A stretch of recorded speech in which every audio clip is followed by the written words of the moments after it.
Coming up on episode 85 of the Upful Life podcast. How cool is it that people care that much about what we do? I mean, really, it blows our mind. Like, we're like, people care about this song? Like, sometimes I'll say to the guys, like, oh, we should play this song, you know, that we haven't played in a while. And they'll be like, oh, people care about that song? You know, it's like sometimes it's hard for us to really fathom. And so even if it's maybe a negative thing or whatever, negative, positive, whatever, it's still just people caring, you know? And I think we can't ever forget what music does for people. It brings people together, makes people want to like have a conversation, you know, that you could disagree about a song, right? But you're having that conversation and you're still friends and you still love each other. Something that we clearly are not doing right now in the world, right? And so, you know, we should always like look to music to lead us, right?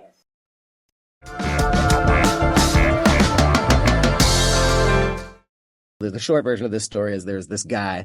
We would probably over the course of 3 or 4 years, we would do like maybe every 6 or 8 months, we'd have an everyone orchestra show down in the Bay Area. So this would be like 2005 to 2010 maybe era. And we were just kind of playing down we'd go down and play the Catalyst, and then we'd come down again and play at the Independent or whatever. And every time that over the course of maybe like 2 years, every time we would play in the Bay Area, this is when I was a cigarette smoker, I'd go outside to smoke a cigarette, and there was this guy. And the first time he was there, he bummed me a cigarette, and then like 6 months later, he was there, and he bummed me another cigarette, and we got to talking, and then 6 months later, he was there a third time, and I was like, oh, it's that guy. And then all of a sudden, he was just gone. I didn't see him.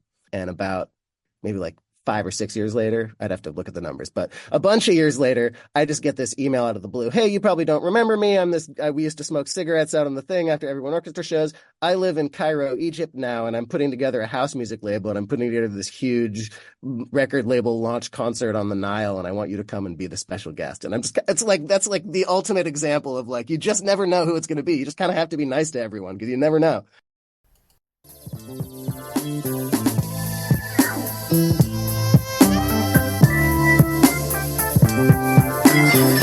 I'm a bozo. Oh, yeah, I thought you had it. You recognize it. I love you very much. Many people like it.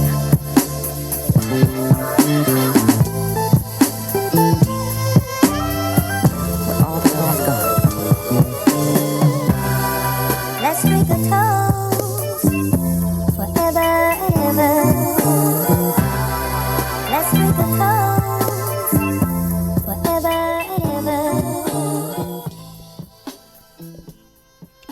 Yes, indeedy. Welcome to the Upful Life podcast. I'm your host, B. Getz, and this is episode number 85, coming to you live and direct from the Vibe Junkie Studios in Oakland, California. 85 didn't realize till the truth opened up his eyes. So grateful you are tuning in. I love you very much. This summer, the magic returns. The Om Festival, New England's premier music, yoga, and wellness gathering, is back for its highly anticipated 3rd year. Mark your calendars for July 23rd to 27th at the breathtaking West Mountain Inn in Arlington, Vermont. Imagine 5 transformational days in the heart of the Green Mountains, where the rhythms of live music, world-class yoga, and outdoor adventure come together in perfect harmony. Flow through 100-plus sessions of yoga, meditation, dance, and wellness workshops. Let your body move to live DJs, bands, and ecstatic dance every night with soul-stirring kirtan by day. Indulge in farm-to-table feasts, wine, cheese, and chocolate tastings, and wood-fired pizza nights. Connect with nature on guided hikes, river tubing, and cold plunges. Or just float into bliss with SUP yoga and a floating sound healing experience. Need a reset? Sink into the tea lounge, healing tents, or our vibrant vendor village. Whether you're seeking movement, stillness, or pure celebration, the Om Festival is your sanctuary. Tickets are available now at theomfestival.com.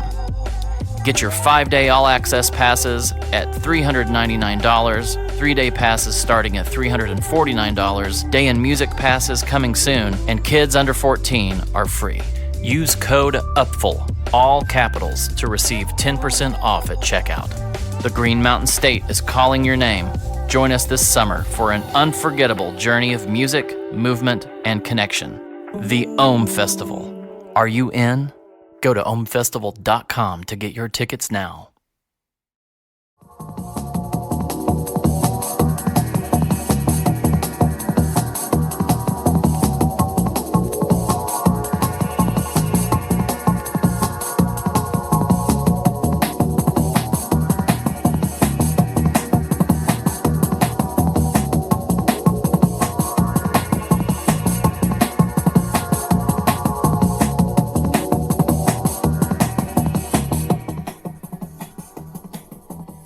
Yes, indeedy. And we're back. I want to let y'all know, please smash that subscribe button, like and subscribe to the Upful Life podcast. It really helps out with those algorithms. You know what else? Rating and or reviewing the Upful Life podcast on your podcast platform of choice goes a long way to bringing us new listeners, and that's a beautiful thing. So leave a review or a rating, preferably on Apple Podcasts, but wherever you tune in to the Upful Life podcast, it's much appreciated. If you're picking up what I'm putting down, throw me a couple of dollars for making you holla. Go over to upfullife.com. At the top, there's a support button on the menu, if you are so inclined.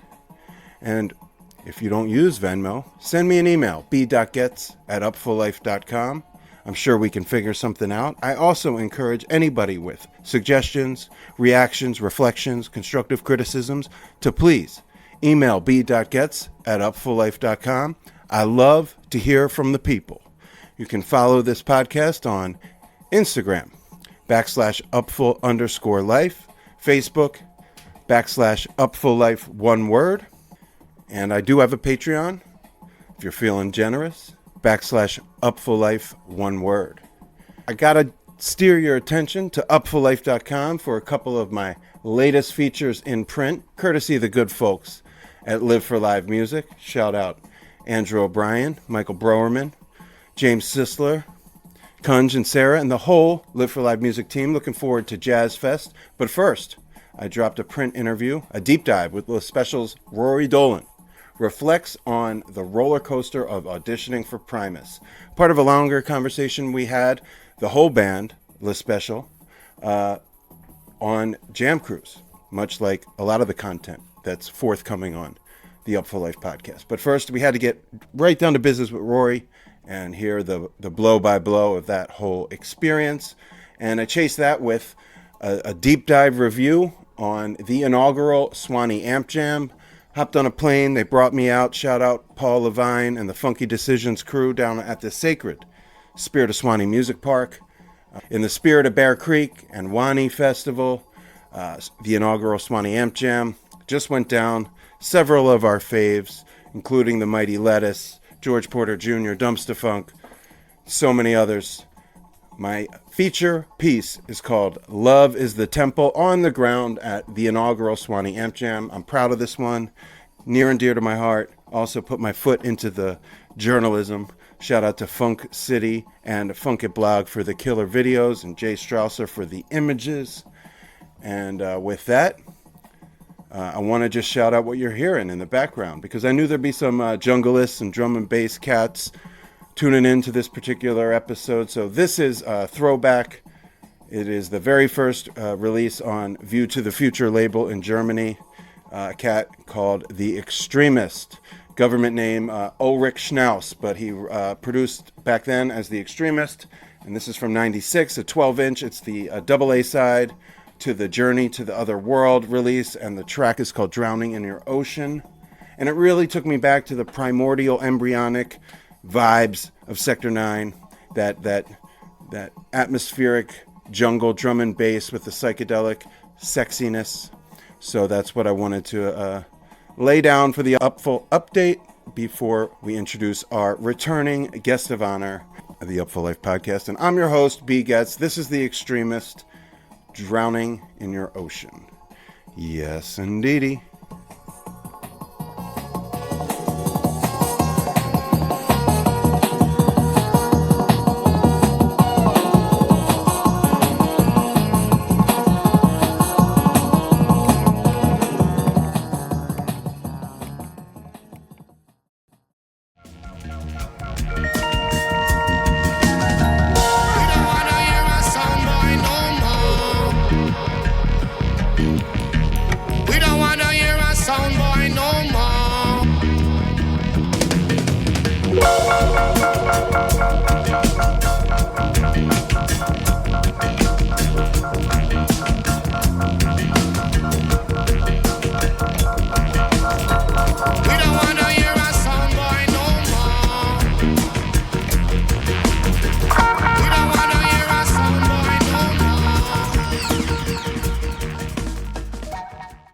Yes, indeedy. This Empress really needs no introduction. Bassist of Sound Tribe Sector 9, and, quickly becoming a friend and somebody I have admired and respected long before she came on episode 66 of the Upful Life podcast, almost, 2 years ago. Second most listened to, most downloaded podcast in the history of this show. Without any further ado, we are welcoming back the incredible ALANA ROCKLIN of STS9. And this was recorded on the balcony of my shared cabin with the great Scotty B of Jam Bass, Jam Cruise 21. I can't recall what day of the week that was, maybe a Sunday or a Monday. Regardless, Sector 9 had just sound checked in the Pantheon Theater, which they were playing later that evening. And it was their second set of two performed on Jam Cruise 21, which was their long-awaited return to the boat, as well as my own. But that's a story for probably several of the next few episodes. But I was back on the boat, and so was Sector 9, and I reached out through the good folks at Cloud9 if I could interview somebody from Sector 9 and let them know I did have a wonderful previous relationship and dialogue with ALANA, and she was kind enough to make time. And trust me, she didn't have to do this. None of the people on the boat that I interviewed, and I interviewed quite a few, had to make time, and sleep and rest and downtime is at a premium. So for anybody to make themselves available to me on Jam Cruise, give thanks, deep bow of gratitude. ALANA's entire story, her career, her joining Sector 9, the ins and outs and machinations of how the Sector 9 magic happens. Please check out episode 66 of the Upful Life podcast, because that's where you get the history and the musicology and the collaborations and the influences and the journey itself. And with regard to this, we just hop on a moving cruise ship, more of a state of the Sector 9 union, both on the boat and what would be forthcoming. This conversation took place mid-February, so they have made some announcements in the interim. The ABCs from the Fox Theater in Oakland from November of 2024, which was freaking phenomenal Sector 9 show right here in our backyard in the East Bay, and ABC's is my joint. So with that, I'll say job bless. Let's talk to ALANA. Yes, indeedy.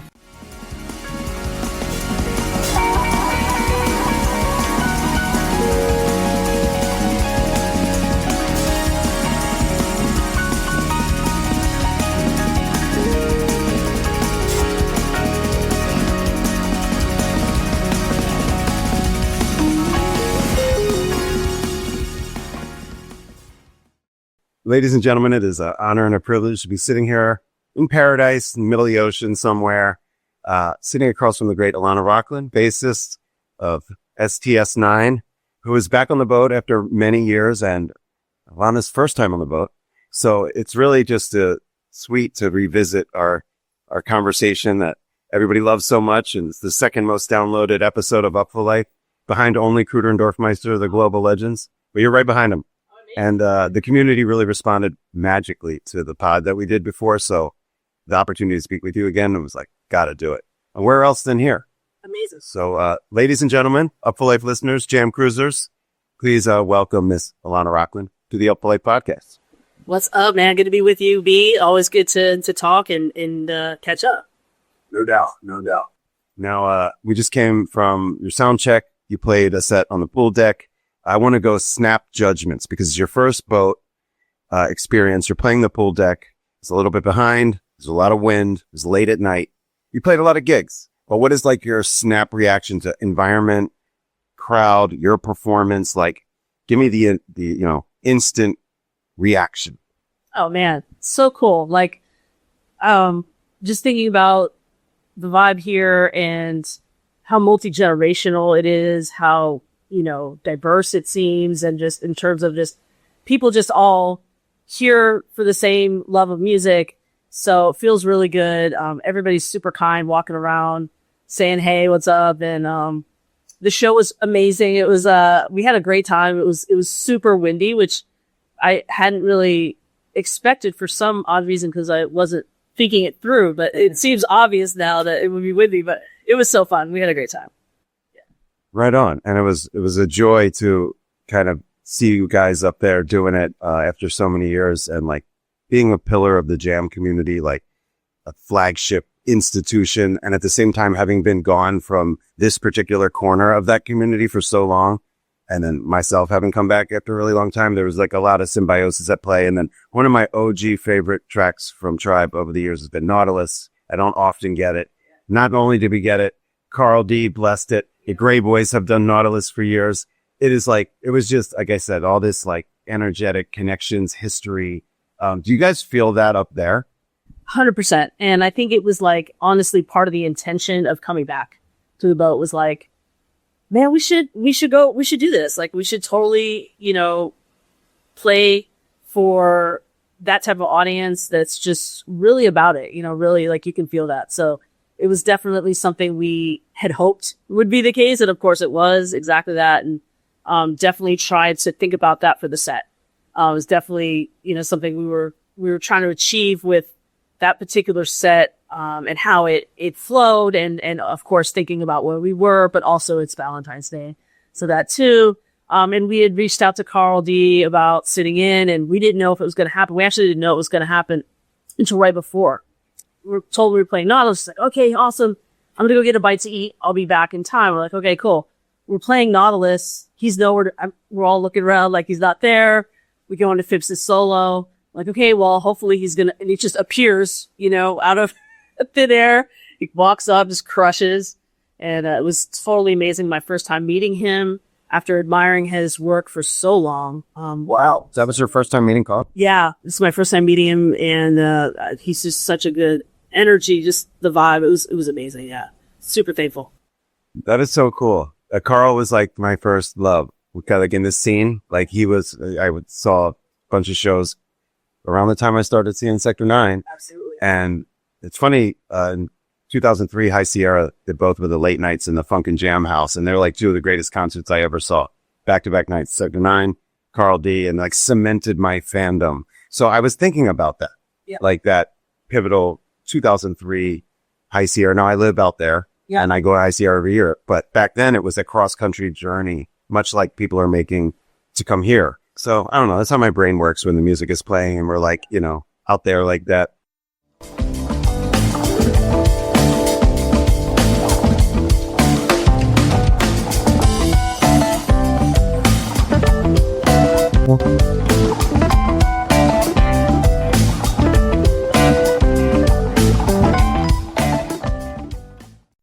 The way that y'all intentionally craft sets for like set and setting, environment, messaging, energetic is super special. And the Sector 9 community like responds to that and has to be like the most beautiful, fulfilling way to see the way you touch people. So I wanted to ask, since you've been away for your first boat, and I know you have like a major hand in crafting the sets, as we talked about on the last pod, and also the Sector 9 being away from the boat for many years, like what was the approach? Like what were you trying to reintroduce yourselves to the community? Like, just tell me a little bit about what went into the selections. I think it was, as you spoke of, like, we're always thinking about where we are, what the vibe is, trying to really hone in on that. And I think in those moments, it also presents an opportunity for us, right? Like, if we're going on Jam Cruise, this is an opportunity for us to kind of share what we're doing right now. So playing some newer songs. So like we played Glasses E13, our new single, played It's All Right, which is another song that, a newer song. But also thinking about like, okay, what are jam vehicles? What are things that are going to be like, we might not have played in a while that could fit this particular vibe, And so that whole thing of Nautilus, Mobsters, Could You Be Loved was a kind of conceived thing for this particular set, and then so like when we didn't see Carl, we couldn't break him up because we had a very real like way that we were going to get from one to the next. And so I was just so glad that he showed up because I was like, well, he could just play on Mobsters. That could be cool too. In my mind, I'm thinking, okay, but no, that was the inspiration behind, these sets, was just really trying to play new things and also try to just, give ourselves like some songs that have some room to like experiment.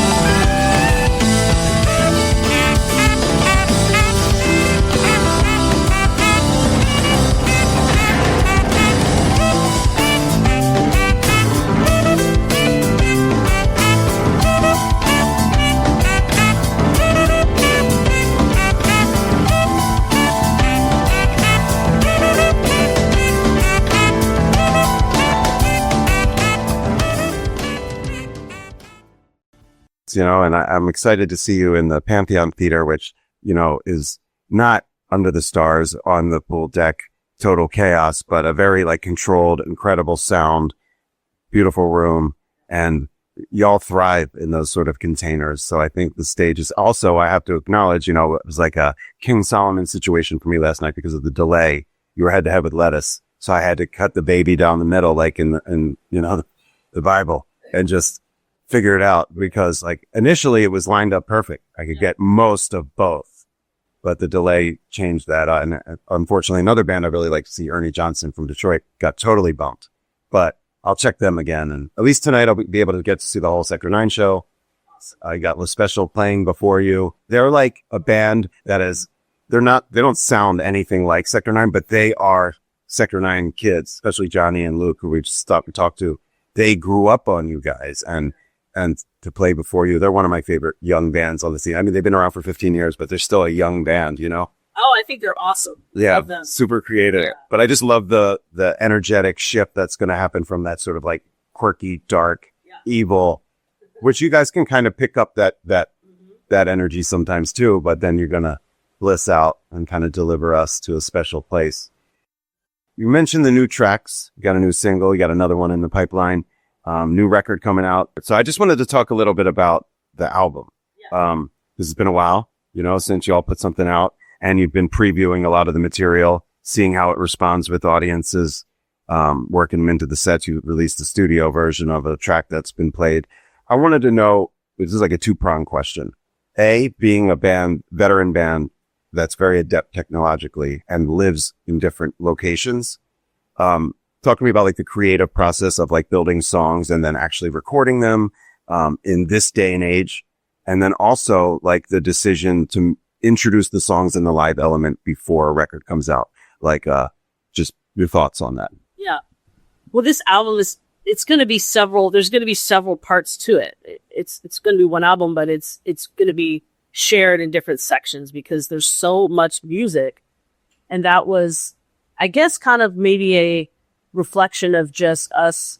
We kept writing things we thought we definitely have enough music for an album, but then we would write something else that we thought, well, that's even better, and then we'd write something else and be like, oh, this is even better, and so it kind of we were able to get this flow going where we were writing songs, and then we a lot of times would share them, at a show or something specific like that, to get the reaction to see, like, is this a song that, we should finish or work on or whatever. I think it may be just out of the fact that it feels like that's what we've tried to do in different ways over the years, and that just feels like the best way, to just get a vibe on it, And then the cool thing is there's some songs on the record that no one's heard. So what we're going to do is we're going to be, releasing singles, and for the most part, we'll be releasing a single that you probably heard if you're a fan, and then a song that you haven't heard. So there's going to be several of those as well sprinkled in that we've kind of held back and just, for surprises and just to have new things to share. But there's a lot of it that people have heard that people have responded to in a way that's inspired us to finish it, like Glass. It was like we started that, kind of decided to play it probably at Red Rocks or something for the first time. I don't know where we played it for the first time. But it just was like from the moment we played it, it was like that. People loved it. We loved it. It was just like, yes, like this is awesome. This is a great song.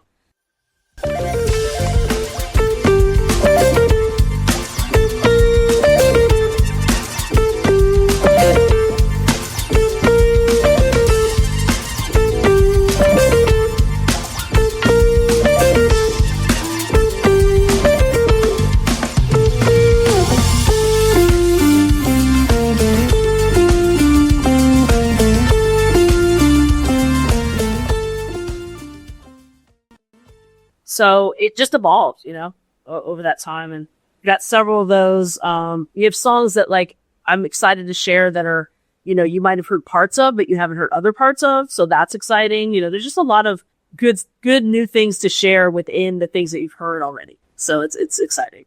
Totally. I think that the element of surprise with like some material that's just like mysterious, and then others that's become like instantly beloved, or people like starting to embrace, new colors from the band. It's like the best of both worlds. But, this didn't happen overnight. So do you guys like email tracks? Do you just the writing, creating, recording? Yeah. I mean, we pretty much do it all together. When we started a lot of the material for this album, I was still living in Santa Cruz. We were all living in Santa Cruz at that time. So there was a lot of tracks that we started then, and then post COVID, since the whole fire thing and us moving, we just go back. Like I was just in Santa Cruz. So, like I go there all the time, and we have a studio there that we've worked really hard on, just making it sound as good as we, want it to, like to where we're like, we love working there. It's like we prefer to work, it's not like you're like, oh, okay, well, you have a studio, but you really want to go to another studio. We really love our studio. And so we've worked really hard to get there. And now we're sort of reaping the rewards of like just being able to literally play and record it and have it sound amazing. I mean, we go in, we'll play, like we'll rehearse things and we'll record them, and they sound just as good as when we're tracking, because it's all the same thing. And so a lot of that material, if we did the basic tracking later, was definitely written together, because we do still spend a lot of time together. And then sometimes there'll be situations where I'll record bass at home. Obviously, my husband Brad is a big part of the studio thing, and he's our engineer and did all the reporting for this album. We all work, the six of us, together on it. So that helps too. We have a lot of mirrored gear where we have stuff in our studio at home that's the same as the studio in Santa Cruz. So sometimes I'll record bass and send it, to Hunter or however it goes. We'll do all kinds of like things like that. We've worked on things where we were, online together at different times, like during COVID, where we were, like working on a session remotely. Like we don't do that so much anymore, but we've done it all. But for the most part, like we all spend a lot of time together in Santa Cruz. Right on. I appreciate you breaking it down, because I've been curious about that, just because I know the band is spread out, and, you writing material, every band does it differently now, in terms of technology versus there was a time where you went to a studio, you demoed, tracked, wrote together, whatever, brought songs. It's just a different time, whether it's streaming or the internet.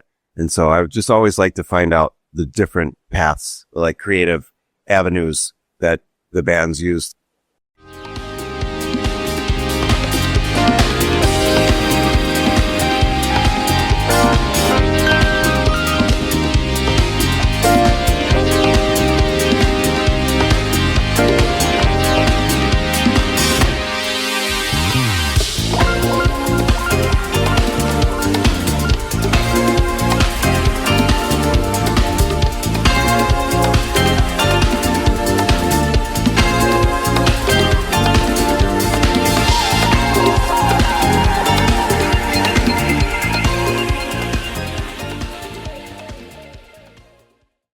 the album itself, I mean, I still, I love albums. I buy albums.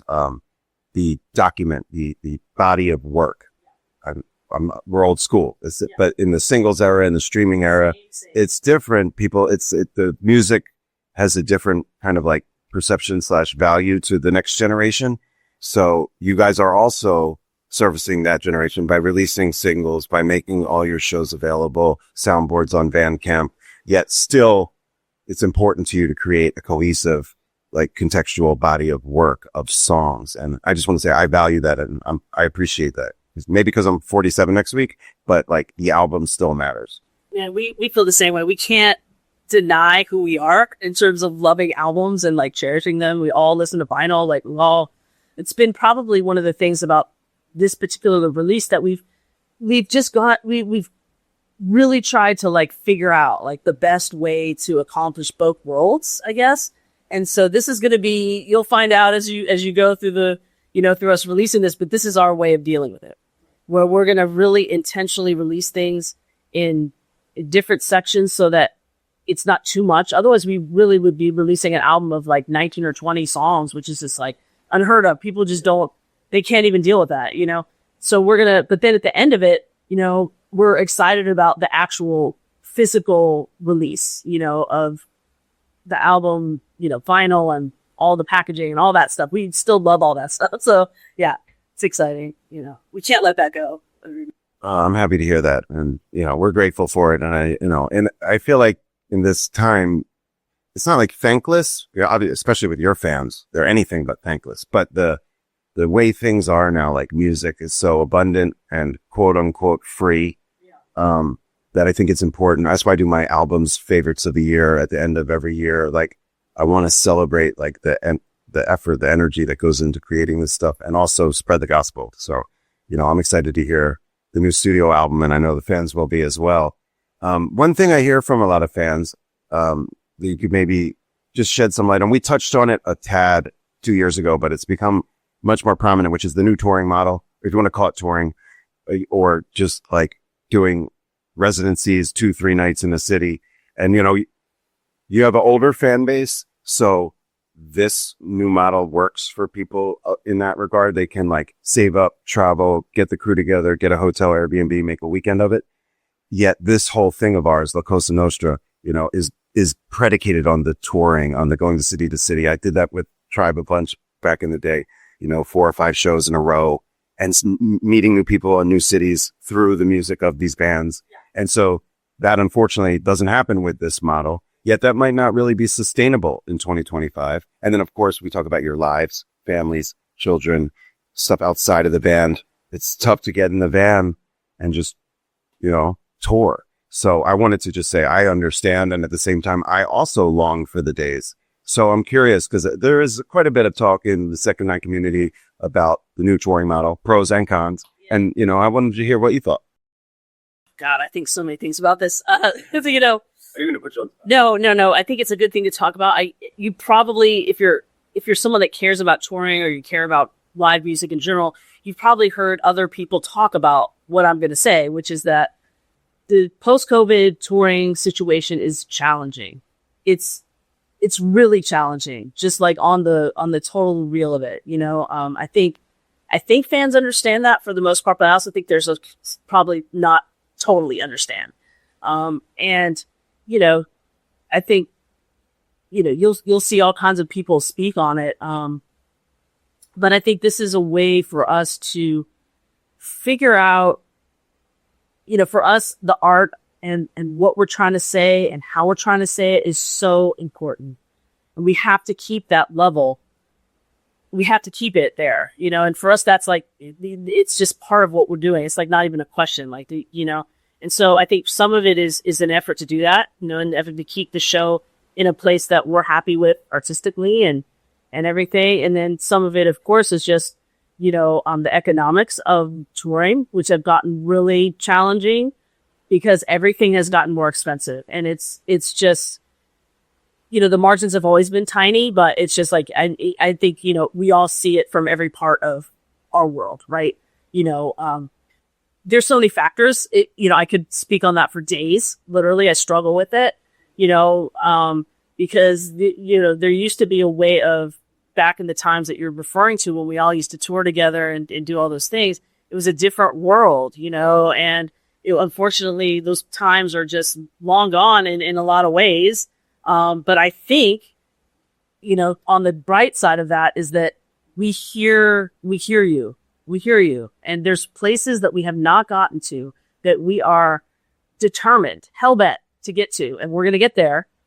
We haven't announced most of our shows this year. We haven't announced anything, honestly. Hopefully by the time people hear this, we have. Right. But that's in an effort to really try to find a middle ground, to find balance of like, how do we do what we're doing, but get to places that we haven't gone, understanding how much money people are spending, being really sensitive to that, really wanting to always deliver like the most we can for the money people are having to spend so much money. Yeah. And it's something that weighs on us too, of like all the fees and all the shit that goes along with like, okay, like we're trying to keep our ticket prices low, or we're trying to, do special things so that, people feel the worth, of the show. So I don't know. I think people are going to be happy with the schedule this year. I think we're trying to do more shows. We're trying to do them in different places. And I'm really excited to share all the new places and things we're going to be doing this year. We look forward to it. And if anything's dropped in between now, which is the middle of February, and when this comes out, just check the show notes. There'll be a link to all the Sector 9 stuff. There will no doubt be some really great things announced in the next few weeks, for sure. All right. I like that cliffhanger.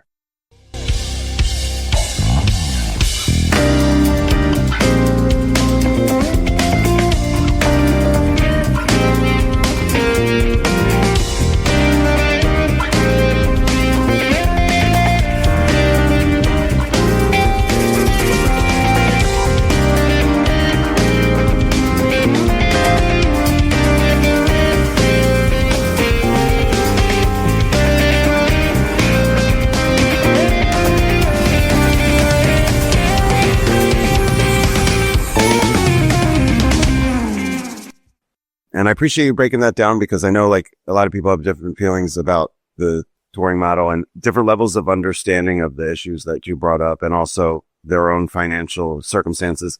If you're a fan that back in the day that could count on Sector 9 coming every 2 years, every 3 years, these like third tier, like in terms of the markets, whatever, those are super loyal fans. They're not in a position to like fly to New Orleans or whatever, or go to Red Rocks or, but at the same time, and this is a good pivot to the next question, is you've developed such an intimate relationship with your community, so much so, like most recently with like the Selector 9 stuff, or different people in the community going through various struggles, recognizing that, performing songs for certain really deeply seated, rooted, beautiful reasons.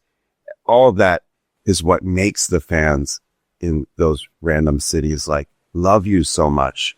And then it's got to be frustrating that they can't see you anymore because of capitalism.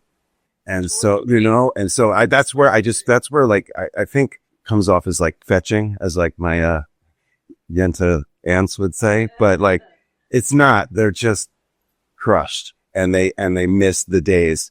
And at the same time, they see these like more metropolitan areas getting spoiled.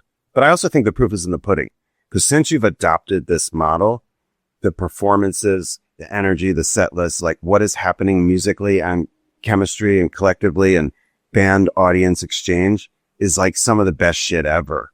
So like there's the method is working. I mean, I think like just to say it is that like when we get to play, like even for Jam Cruise getting to play 2 nights, it's like you're going to get a lot of the stuff you want. Like we're going to be able to give it to you instead of, okay, like we're just coming to going one, so there's like, but like as I said in my answer, we're trying to find the balance. I think balance is key, right? It's like, how do we get to those places? Because it really, what you're saying is so real. It's so valid, like of just like, we want to come to those places, and a lot of these places, they had venues that they don't have anymore, or there's just infrastructure that's not there that was there.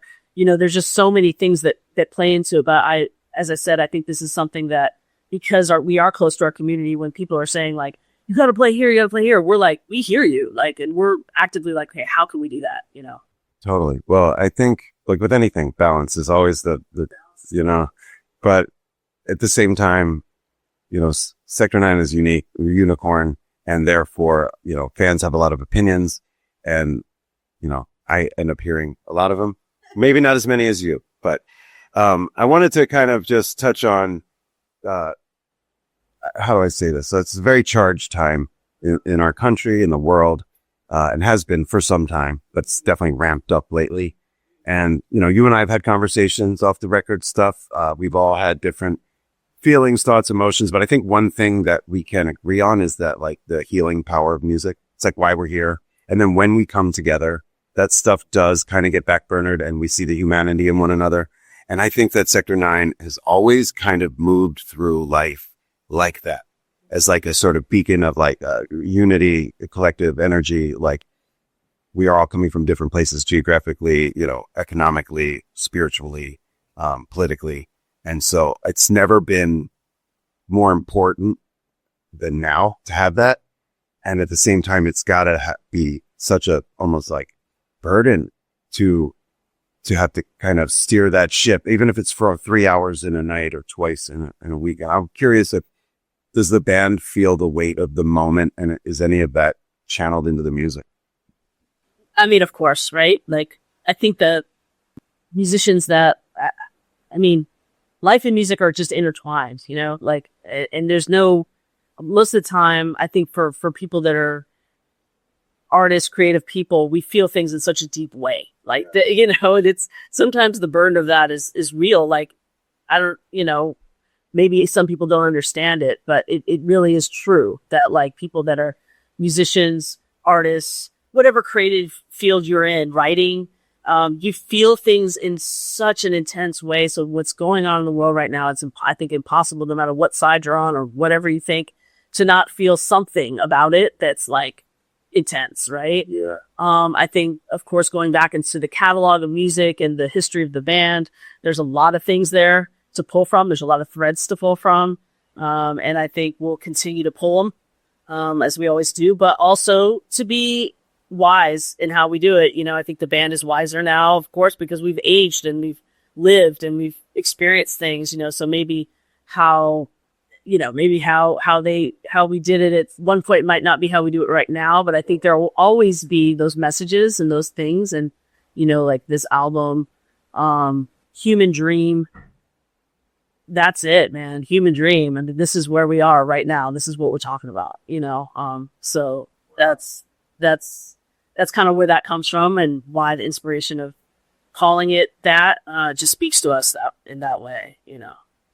I love that. And I appreciate you sharing that, because I know that was kind of a heavy question, but it's a heavy moment. Yeah. And like, again, you're a pillar of the community, and you've been bringing us together under this sort of like unity, and it sounds corny, but you know, Zach says all the time, love, you know, it's like we check that bullshit at the door and remember why we're here. So we're grateful that you guys are still doing it, and that you're not just remember whens. You're not just like playing the hits. I mean, you're creating vibrant new music of the moment that's transmitting to like, you know, one of the most dedicated fan bases in the world. And like that in itself, in this day and age, to have that, for us to share that from the stage to the rage, back to the stage, you know, like, and, you know, I got to shout them out. You know, we did this pod, and I noticed there wasn't like a pod thing happening in the Sector 9 community, but there is now. Yes. It's fucking great. Podular. Yeah. I've listened to several episodes.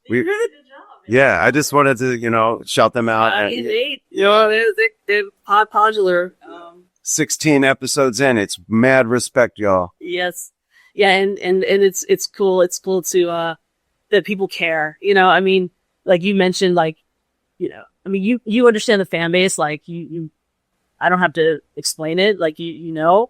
But like just saying, like, you know, people's opinions and everything, like, how cool is it that people care that much about what we do? I mean, really, it blows our mind. Like, we're like, people care about this song. Like, sometimes I'll say to the guys, like, oh, we should play this song, you know, that we haven't played in a while. And they'll be like, oh, people care about that song? You know, it's like sometimes it's hard for us to really fathom. And so even if it's maybe a negative thing or whatever, negative, positive, whatever. It's still just people caring, you know. And I think we can't ever forget what music does for people, brings people together, makes people want to like have a conversation, you know, that you could disagree about a song, right? But you're having that conversation and you're still friends and you still love each other. Something that we clearly are not doing right now in the world, right? And so, you know, we should always like look to music to lead us, right? And something that I recently, because I always have to shout out Victor Wooten and the Wooten brothers, but Vic said recently something like, what other thing, like, you know, if music, you're at a show, you're with all these different people, and of course I'm paraphrasing what he's saying, but it's the only place that you can tell people, put your hands in the air, and people will put their hands in the air and they don't care, and they don't care who they're around, and then music does that. Right. You know, music is that thing that can bring people together where all those cares and worries go away about what you believe or what this person thinks or what they look like or any of the struggles they've been through, and you're all in the same playing field, you know, and it's like, yeah, you know, we can all raise our hands in the air. We can all just get into that moment together. And so it's just a blessing to be able to continue to do that on any level. Right. So yeah, it's very, very cool to even just talk about it. Well, we love to hear you talk about it. We could talk about it a lot more, but one of our favorite bands is already started. So I think we should probably call it those very beautiful or eloquently stated way to sew it up. Yeah, shout out Empower. So we're going to go upstairs and check them out, but we appreciate Alana making time for the community, for me, for Jam Crews, for all the dedicated listeners, not only Upful Life Podcast, but Sector 9 fans. Really, really grateful just to have this relationship and this free exchange of ideas. And like, I love talking to you. So we'll do it again down the road when the situation calls. Yes, sir. Yeah. Thank you so much. Thanks so much.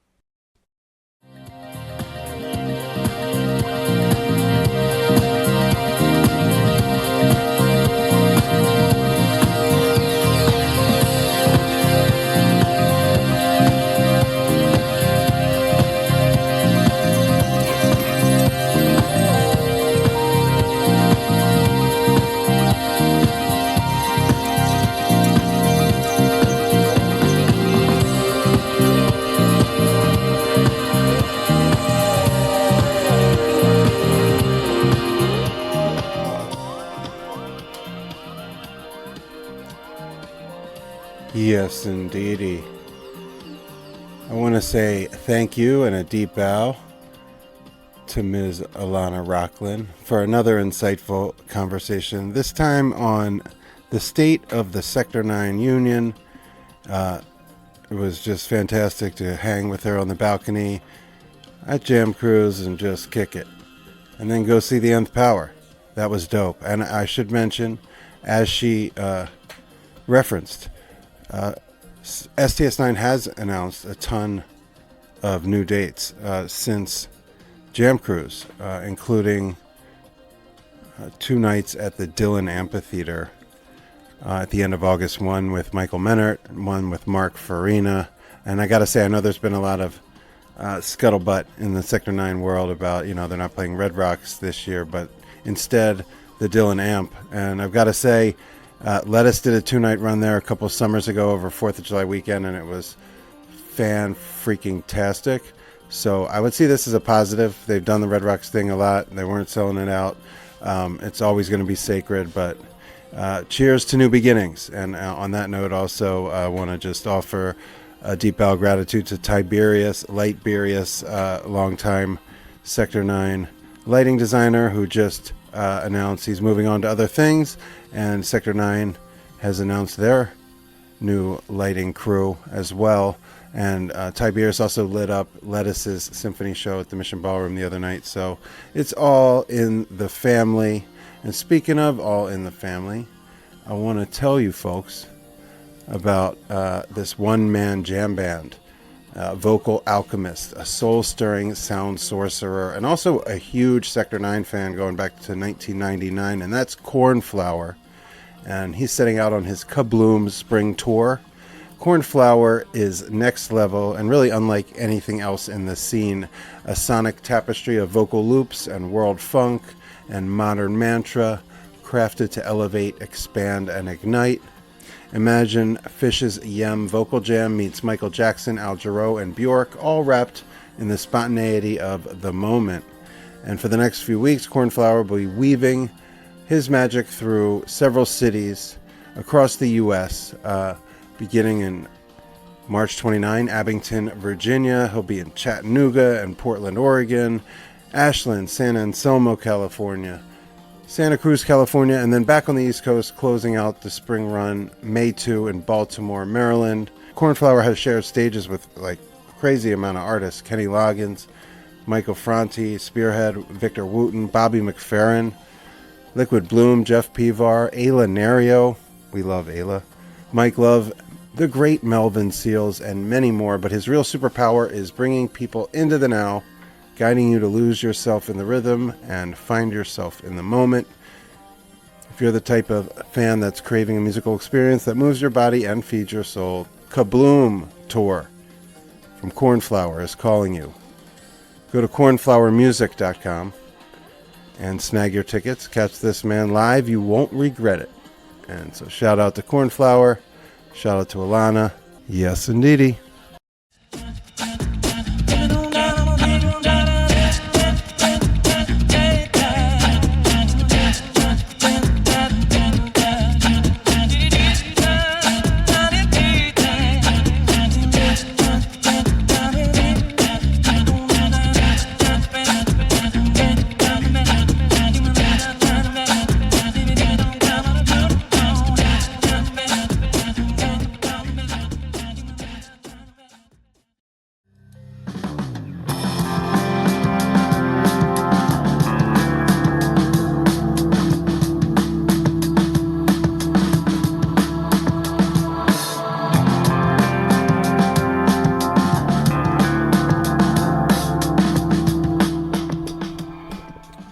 Yes, indeedy. And you know, I wanted to double up here because I got a bunch of interviews in the pipeline, in the chamber. And this is felt in alignment and symbiotic, if you will. I'm going to welcome ASHER FULERO, who is a keyboardist and a composer and a band leader and a producer, a man of many talents, and a very progressive artist in the way that he uses like modern technology and community to just make art in a myriad ways, from on stage, in the studio, syncing, licensing, soundtracking, all types of cool shit. And we have a lot of friends and artists common. The Venn diagram is deep.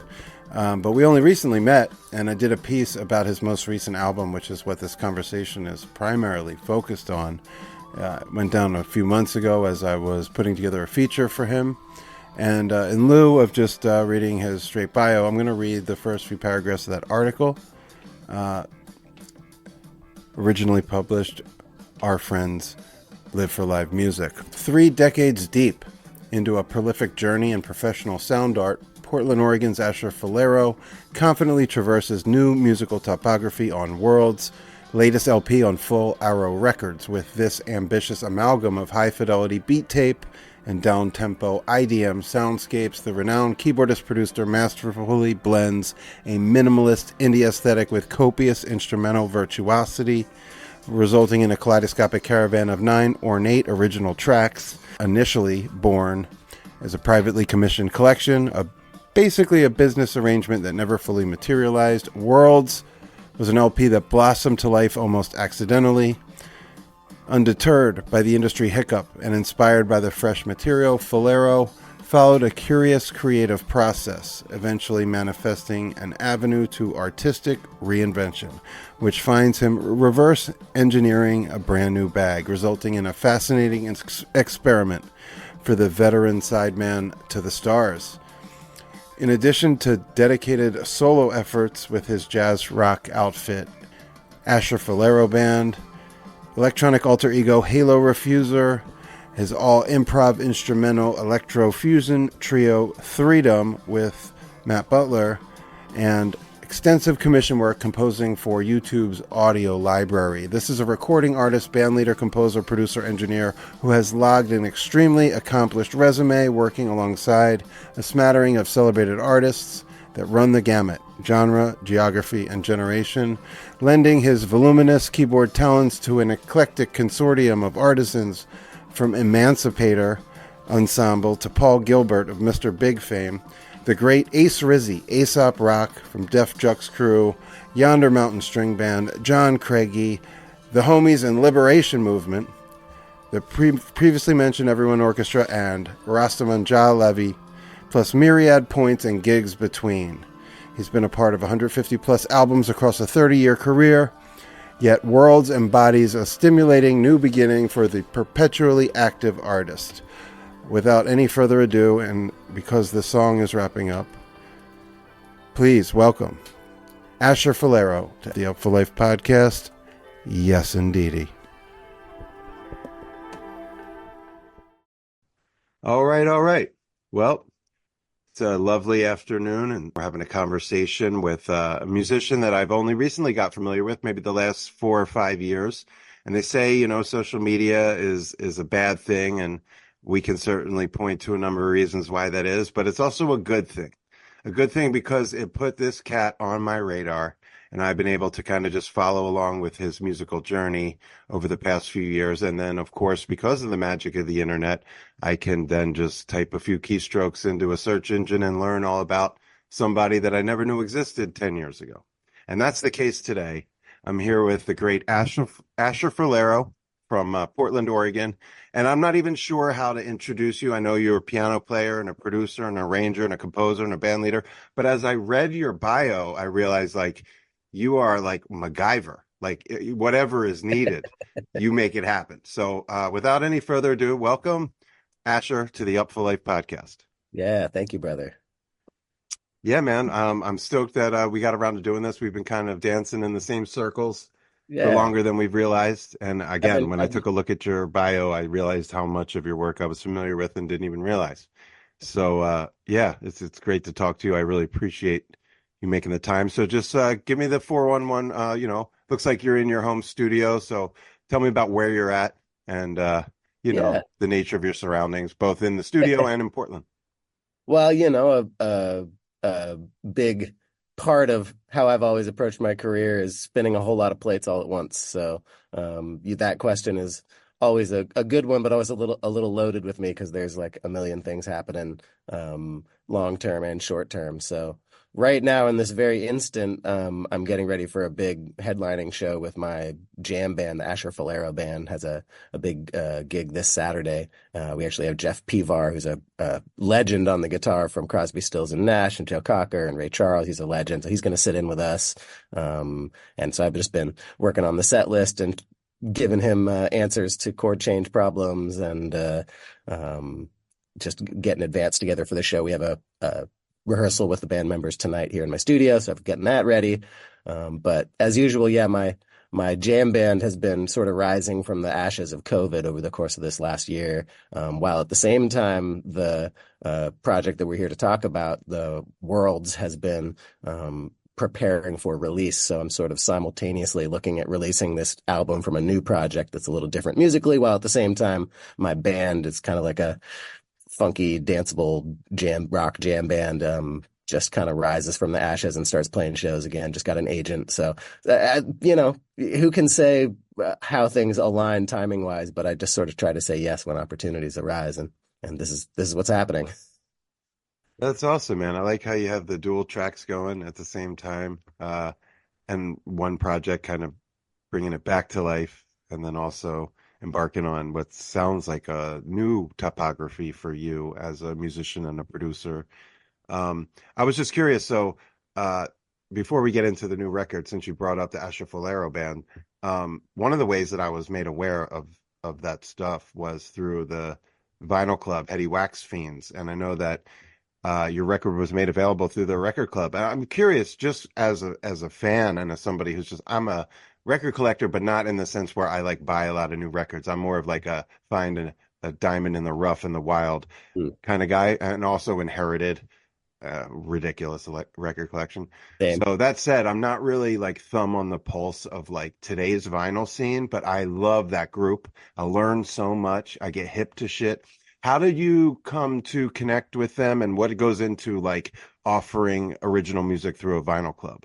Yeah. Well, the short version of that story is like most of the things in my career and many of the careers of musicians that I know, some form of nepotism is involved. So, I played a trio with the bass player from ASHER FULERO band, Brett McConnell, and Matt Butler from the Everyone Orchestra on drums. We have a trio called Threedom, and maybe about 2.5 years ago, this brand new venue opened up in Portland, Oregon, and we were really excited to start playing there. So we started playing there, and it turns out that our big supporter there, one of the guys who is the owner of the club and runs it, his name's Blake, and he is involved with the Heady Wax Fiends. And so we're talking with him about trying to take some of the recordings we had done from we did like a month-long residency at the club for 5 shows. We were talking with Blake about maybe we could use those recordings for something for Heady Wax Fiends, and then we really dragged our feet on actually getting the recordings edited and mixed. And by the time it came time to have something for them, we just weren't ready. And so I was like, well, I do have this other project, this album I made with my band back in 2015 that's kind of languishing. I've always wanted to press it. It was like recorded at a high-end studio with like these high-end guest musicians and a really nice, super pro engineer. And it was mastered by, a legend in London before he retired. And so it was like a really good sounding project that would probably sound really good on vinyl. And so I kind of pitched it to them and sent Chris Howland the album, and they just kind of, the whole group was like, yes, we love it. So lucky me, they decided to use it. It had been 8 years since the album came out, and the band had been not touring for 5 years, and they just liked the record. And actually, truth be told, like them making that decision and us getting the album pressed and out to all the fans is kind of the thing that jump-started having the band come back to life to begin with. A lot of the band members that were in the band are either retired or just, moved on to other things. And so I'm putting the band together with some of the old players and some new players and kind of shuffling things around. But Heady Wax Fiends is kind of almost directly responsible for the rebirth of this project, honestly. Oh man, that is a cool story. And I didn't know that it was to that level when I asked, but I'm glad I did ask. Yeah. Yeah. It's just something I was always curious about because I saw Le Special did it. And you did it for that record. And that's cool too, because you sunk a lot into creating that, it sounds like, with the players and the engineer and the studio. And so to have it get the proper release on vinyl to a group of literal fiends, of people who really appreciate the depth of the craft, and then the medium of vinyl and also physical purchase, like all the things that are crucial to the sort of organism. And to think that actually lit enough of a fuse for you to put a band back together and take this stuff out, and now you got an agent. It's really remarkable. So tip of the cap to Chris Howland and the Heady Wax Fiends, because that's why we do this shit. I want to see that work. So if we brought that to your attention as a listener, and you're a vinyl collector and you want to be hip to what's going on, b.gets@upfullife.com. I'll get you plugged in. It's a really cool club. You don't have to buy everything. You can participate now. You can just pop in the group and learn about vinyl, which is what I do. Either way, it's like obviously having an extremely positive effect on the big picture. So definitely want to show some love to that. And on the tip of, functioning and existing as an artist in this sort of streaming era, in the post-COVID touring era, you really check a lot of boxes. And we had a long conversation the other day about the record and just about your career and what I do. And I really learned a lot just chatting with you.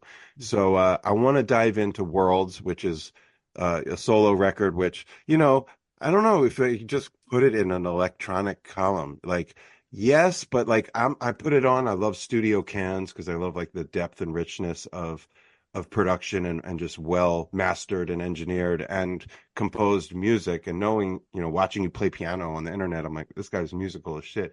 So I put on the headphones and I'm hearing all kinds of instrumentation and all kinds of composition that is kind of, I would say, far more advanced than your standard electronic music.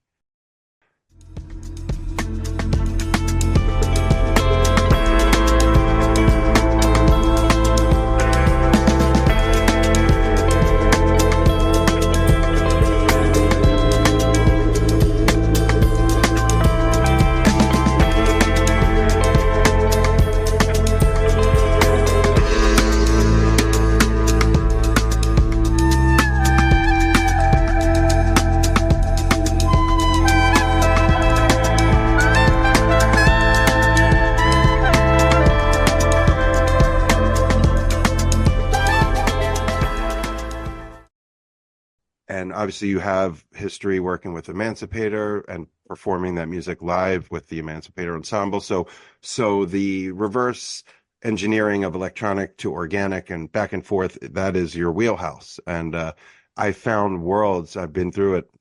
It's really fantastic. So also came to realize from our conversation that it happened in a very roundabout, obtuse and sort of borderline accidental way.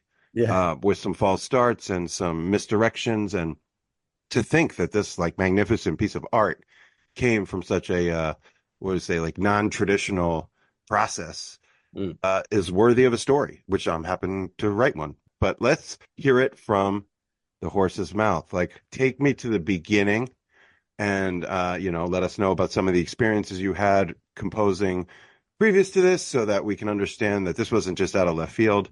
And also, like, how did you like manage to transition from what was one thing and into the other? Like, what was the process of experiencing a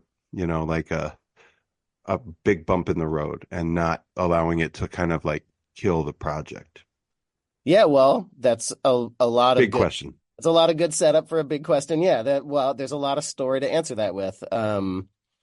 I think the place to start is just that, like you said, the place where you might say like traditional music or rootsy music or maybe simple music or just more natural kind of musical expression, where that side of it meets the other side of the sort of futurism of modern gear and modern thought and ideas and modern approach to art and just modernism, where modernism meets sort of traditionalism in a musical setting, has always intrigued me. It started with Pink Floyd and eventually turned into an obsession with Tortoise and my whole life sort of similarly with Fish.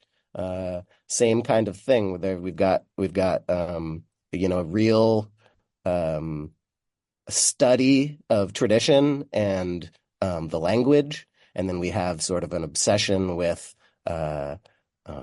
communication. So however that happens, whether it's like at a emotional base level or a really high level logical kind of a organizational level, the ways in which music is expressive but also mathematical, all these sort of dichotomies of what music and art is. These are the places where I go like, oh, this is interesting. And so fast forwarding a lot through a lot of my own history, when I got the opportunity to connect with Doug Emancipator, I really was excited about that. He, doesn't speak music in the way that I do, but he has an incredible grasp of expression, especially in a modern abstract kind of a sense of, making music out of time, just building it on your own over the course of a bunch of years, and then just sharing something that's all finished.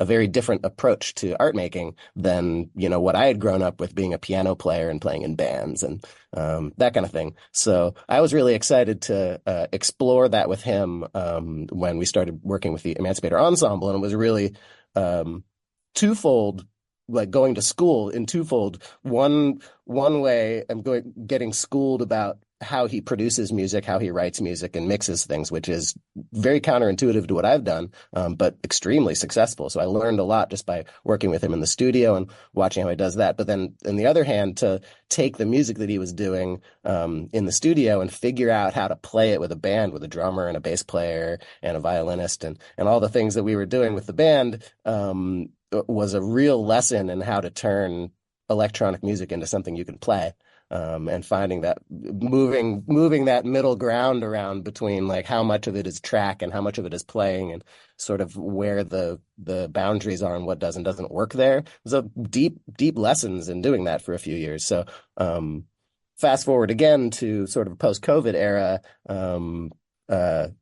Emancipator Ensemble had kind of broken up, not really broken up, but he decided to just sort of start doing his solo and duo thing with Ilya again, which makes a lot of sense from a business perspective. And artistically, he has a lot more freedom and capacity to do all sorts of things with the band. You have to really rehearse a new song with the band a long time, but when it's just him and Ilya, he can just drop new stuff every show. So I get artistically why he wants to do that, but it did mean that I didn't really have a gig anymore in that sense. So I was really looking for something I could do to explore that place again when an agent friend of mine who I've worked with on and off for a lot of years had a new sort of angle. He was working with some sync licensing libraries in Los Angeles. And so he came to me and asked if I would take a meeting with this library producer, and we talked about some kinds of music that they might like to have in their library that I could maybe make some demos to see if they wanted to move further down the line of production with these ideas. And maybe for the listeners, define the sync licensing, just for dummies real quick so they can plug in what you were being asked. Well, essentially what I'm talking about here is a library where somebody who's producing a TV show or a film or some video production of some kind can go and get music and license it to use in their production and without having to necessarily commission it directly from a composer, but also have the rights to use it correctly. So, most video, TV, or movies that you see that has music in it, that music has been licensed from someone.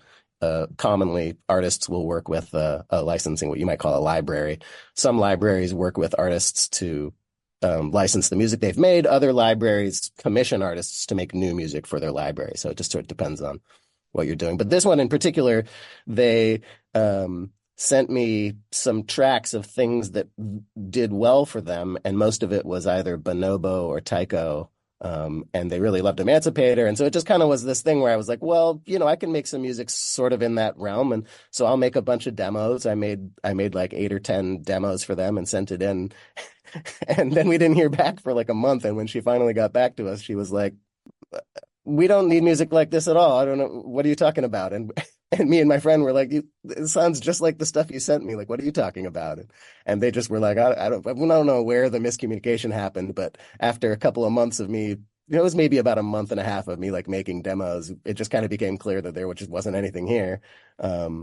So I was bummed because I kind of liked the stuff I was making. It's like in the wheelhouse of things I like. So I just sort of asked my buddy, I was like, look, these guys don't want this music. Is it okay if I just take these demos and run with it? And he was like, yeah, I don't care. So I just sort of spent the next couple of years taking these 2-minute song demos and expanding them, trying to make the songs longer, to hone in on where the hooks are, have my friends come and replace parts or overdub new stuff. I had, a drummer. I had played drum kit for almost all of these pieces, and then I had a better drummer come in and replace them. Nick Worth, who's a fantastic drummer and producer. He has a project called Galaxy, and unfortunately he moved from Portland between when he recorded the drums and when the album was finished, so he can't be my drummer for the live band, although there's more to talk about there. But suffice to say that after a few years of production, I kind of got to a place where I really liked these songs, and so I decided to just really move forward with having an album. I got some mix critiques from Doug Emancipator. He helped me like dial in a few things. I had a local, I don't know what you call it, like a they call it a fund, but it was basically like a grant that I got a small grant to go to mastering, and so I took it to Sean Hatfield at Audible Oddities in the Bay Area, who's a legend. He does mastering for Amon Tobin and Blue Tech and Eskimo and Machine Drum. So he did a great job with it. And like you said, yeah, it's not exactly electronic music. I think on the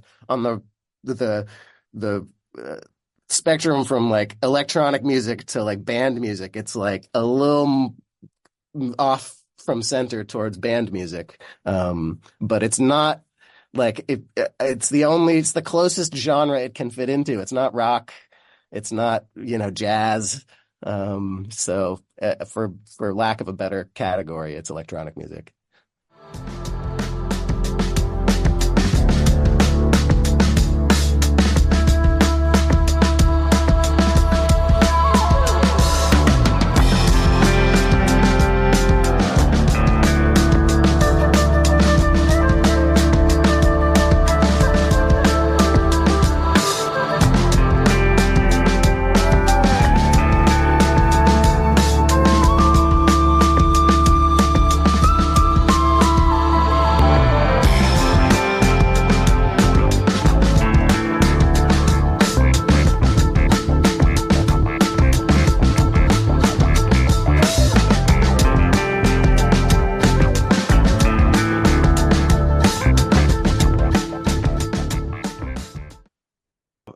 It's electronic music, I think, vibrationally, in its like patience, in its like meditate, like sort of there's a minimalism there, and a sort of maybe rooted in like the sort of scoring nature of the original concept. So it is electronic music in the same way like Emancipator is, but it's also kind of reminded me of like Surprise Chef or Act as these like bands that are making music inspired by electronic music, but then also adulterated production wise with, technology. Yeah. So it's both. It can operate in both. And if you can reproduce the music with instruments, then that's even better. But yeah, when we first talked about it, I was like, all right, not when I went in blind, but we'd had that conversation, but I'd never heard like a snippet or really didn't know what to expect. And I think in the headphones, man, it just really sounds crisp and alive and very like high fidelity, which is interesting because, some of the aesthetic for stuff that falls into Emancipator more so than say a Bonobo is like low fidelity, sort of that basement raw,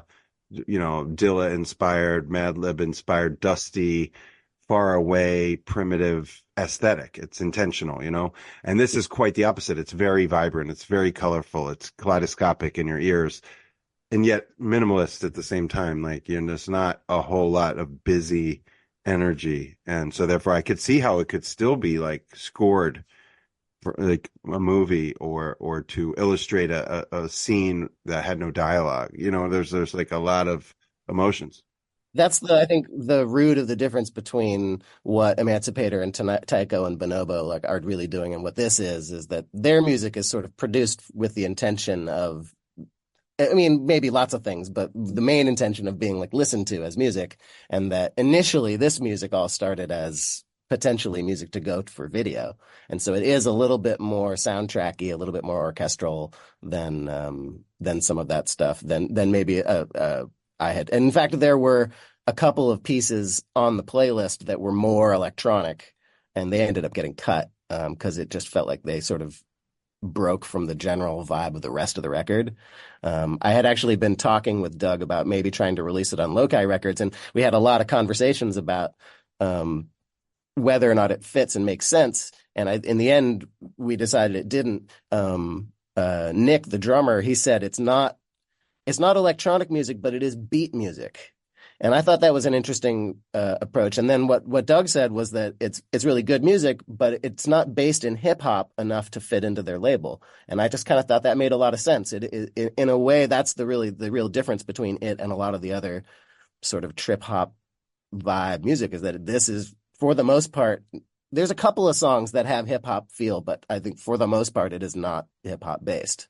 Yeah, I would agree. I definitely think some of Emancipator's earlier work was definitely rooted in like hip hop. I even remember seeing some of like Oh, I mean, the hip hop blogs, the like real nerdy backpack ones would review and discuss his early work under the umbrella of like, you know, New Jobbies and the lo-fi. well, and his early work as a producer, you know, before he was famous, he made a lot of beats for rappers on the side. He was like a hip hop Right. You producer. can hear it in the drums and just the way the approach. But yeah, I would agree. I don't really hear that in Worlds as much. I do hear like, I mean, naturally stuff that would be appropriate with Emancipator Ensemble.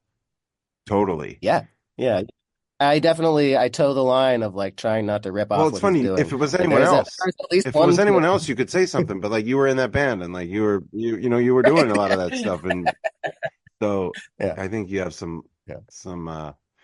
leeway there. But at the same time, I don't hear it and think Definitely. Emancipator. I mean, if anything, I think that because it's you Yeah. and I connect you to Doug. But musically, it's on its own branch.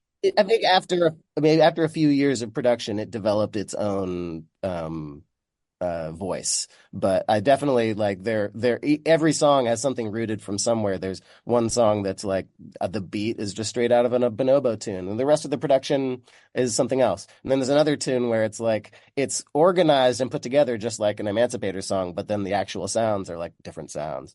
And you know, there's another tune where it's like it's very much like the synth pattern and the drum beat is almost straight out of a Taiko song, but then like the rest of the production is just not that. And so it's like I'm taking the things I like, but then trying to like after a little while after I like, you know, tweak things a little bit over the course of a few years, just move it to a place where it has its own identity, even though it started as kind of a ripoff. I mean, I get it. And those guys are sampling and I would say ripping off, just I wouldn't say you're ripping off, but everybody's sampling, everybody's inspired by one another. And, you know, there's different ways to look at that. And hip hop back in the day, the worst thing you could be called is like a biter, like as a rapper or producer to bite someone else's style. But today in hip hop, it is homogenized. They're facsimiles of one another. One song gets hot, then there's 10 more songs that sound like, and it's been like that for many years. So I think a lot of those lines have been blurred in the sort of software era, in the sort of new way that music is made, the new way that music's consumed, the way it's purchased or not purchased. I think a lot of those kind of like real hard and fast unwritten rules with genre and collaboration and imitation are kind of, you know, useless at this point. And again, I don't hear a whole lot of imitation. I do hear some inspiration, but again, those are your peers. Curious because we've established this as sort of a unicorn album, both for you and in its creation and its sound, though not foreign or anything. It's hard to really put it in a genre or pin it to another artist. So on that note, what is your vision for this record? Do you see yourself bringing these songs to life on stage? And do you think that you could tour the record as a producer DJ? Do you see yourself releasing the electronic tinge songs from the cutting room floor, maybe like under the same umbrella? I mean, there's a lot of options because you're not tethered to anything with this. You can really take it anywhere. So I'm curious what your vision is, both for the record and for, you know, performing the music.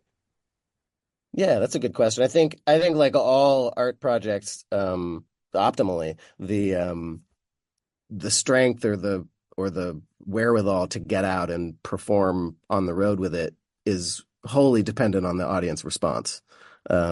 So you know, I'm definitely have the capacity to release the album. I have my own label, Full Arrow Records. So I'm pressing vinyl and cassettes. And I have the roots of an ensemble to perform it, although we haven't started building the live show yet. I have agreements from you know, a drummer, lap steel player, and a woodwinds player to essentially figure out some sort of a live version of the show. You know, my sense is that it would be sort of similar to Emancipator Ensemble, where we have backing tracks on the laptop, and we're all listening to a click, and then we're just playing our parts. And there's not a lot of improvisation, not a lot of jamming, but it's just delivery of the songs with an expanded live feel. I think as far as taking it on the road, again, that's wholly dependent on audience response. So I'm going to put the record out and probably put the ensemble together and play a bit locally, try to capture some stuff, maybe some video of our performances, use that to parlay into some other shows and see what happens. But I'm trying not to be too attached to the future. Other art projects will show up. My experience with myself, honestly, if I'm being not cynical, but a little frank, is that most of the time what tends to happen is I put a lot of effort into creating my original projects. And what that earns me is visibility by other artists who then pick me up to play in their big time tours. And so I get the sense that maybe that's what's going to happen again, although maybe I'm wrong. I do, like you said, this album feels artistically and musically a little bit like a unicorn in a way that is like a positive thing that I think people might really like. So if it were to do really well, I would probably, if I was seeing good response, I probably would start trying to compose another record. I definitely, the tracks that got cut, I definitely am already planning on releasing as a post-album EP, and I've already talked to several remixers about doing remixes, so I would like to do a remix album. All of those things are, of course, dependent on the changing tides of the future, but you're uniquely positioned because you have relationships on the electronic side and experience there, and you also have performed with a number of more acoustic leaning, folkier Americana stuff. Like, you really run the gamut. So it'd be interesting to see what pans out with it. I'm grateful that you hit me up about this particular record because there's a story behind it. It's interesting. It's obviously really great. I've enjoyed it. Took it around the lake one day. So it works outdoors in nature.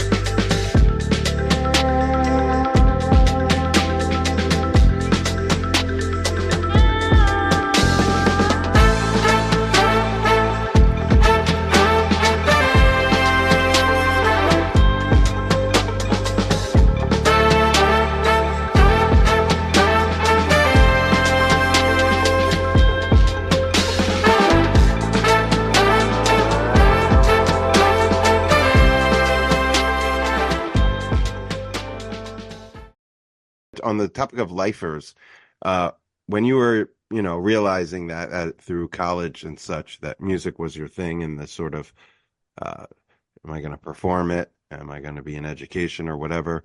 Who were some of the musicians or people in your life that, was there anybody that you looked up to as a player?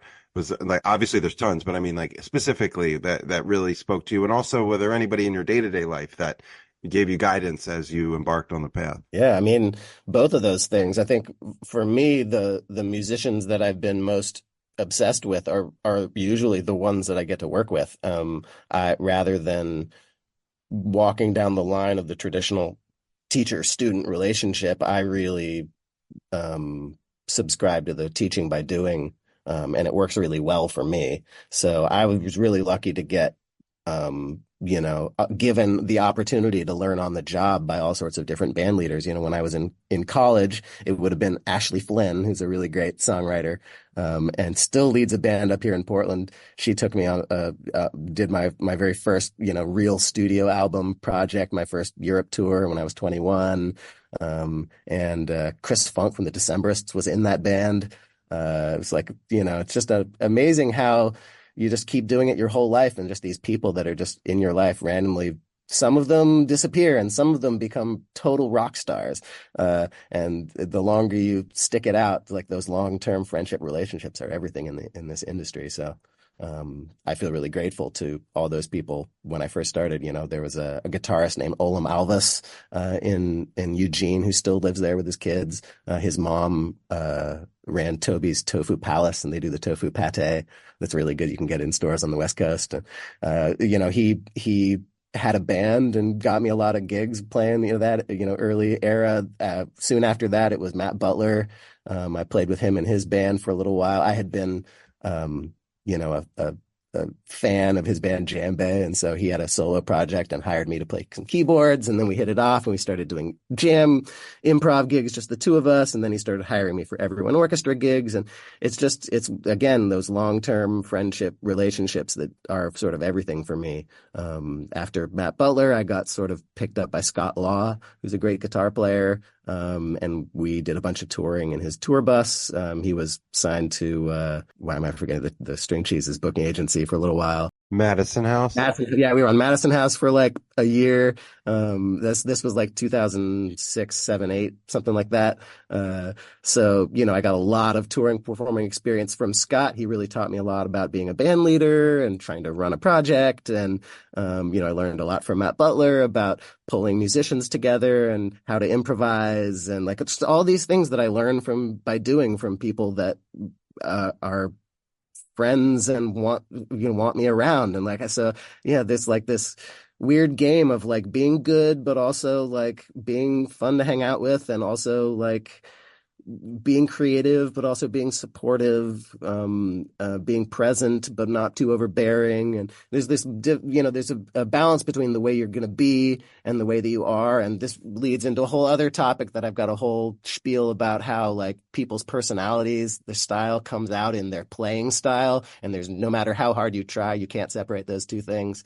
So there's all these ways that like the musical life plays into how these things happen. And so I was really lucky to know relatively early on that this was what I wanted to do. And so I've been building those relationships a long time.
It's also part of what gave me the confidence to be a better performer. Sure. To believe in myself, to find someone I mean, I was 27 the first time Matt put me on stage with John Fishman, and I was like, this changed my life. Doing 3 summers worth of I probably did like 15 different shows with him over the course of 3.5 years, and like during Fish hiatus. But like, I want to say, it's not like I earned that with like ticket sales and audience awareness, or like I earned that just from being friends with a guy who put it together, but that's literally what this industry is. But not just friends. Like if you're just friends, he put you on the guest list. Oh yeah, you're right. You earned it as a player, as somebody, for all the reasons you already stated about how you carry it, how you move, how you treat people, how you carry the music. A story on that topic before we move on. I tell this story a lot when I tell people about I have a saying, which is, you never know who it's going to be. And what that means is that you never know which person that you're talking to might turn out to be someone who brings you an opportunity down the line. And so I tell the short version of this story is, there's this guy, we would probably over the course of 3 or 4 years, we would do like maybe every 6 or 8 months, we'd have an everyone orchestra show down in the Bay Area. So this would be like 2005 to 2010 maybe era.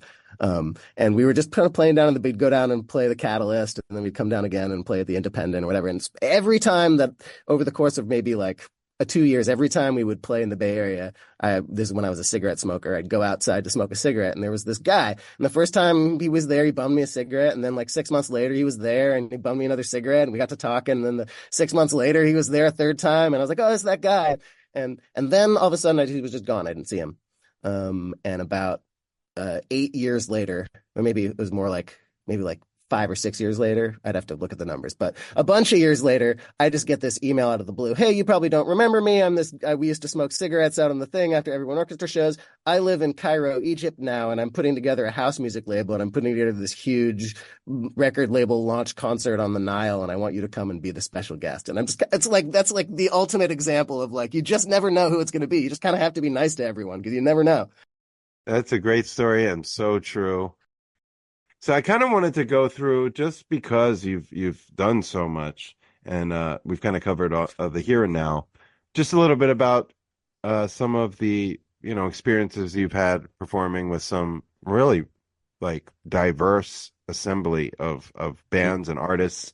Let's start with your producer alter ego as Halo Refuser, because I know that was something that you pursued for a while. And I'm wondering, what your reflections are on that. And did that inform Worlds, either directly or indirectly?